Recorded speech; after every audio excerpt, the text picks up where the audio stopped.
તો ગાઈઝ ઘરે કંટાળી ગયેલા તો વિચાર્યું કે આજે ગામમાં ટાઈમપાસ કરવા જઈએ, બોર ખાવા. તે બતાવું હું તમને ક્યાં જતા છે તે, ને અહીંનો નજારો પણ થોડોક સુંદર છે તો તે બતાવું તમને. આ કંઈક નજારો છે ને આ નાનો પુલ દેશી જુગાડવાળો એ આપણે પાર કરીને જવાનું છે ઓલી સાઈડ. ને આ એકદમ દેશી રસ્તો, જ્યાં કાચો રસ્તો છે મતલબમાં, પણ સુંદર છે આજે. તો જઈએ હવે બોર ખાવા આપણે. વ્યૂ પણ કાફી મતલબ મસ્ત આવતો છે. રસ્તામાં ચાલતા ચાલતા આપણને દેખાઈ ગઈ છે ચણાની ભાજી.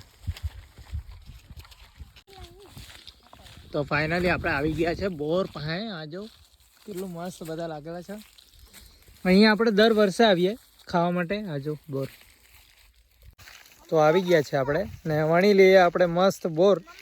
તો તમે પણ ખાવાના હોય ને તો કોમેન્ટ કરજો, હું તમને લોકેશન મોકલાવી દેવા કોમેન્ટમાં.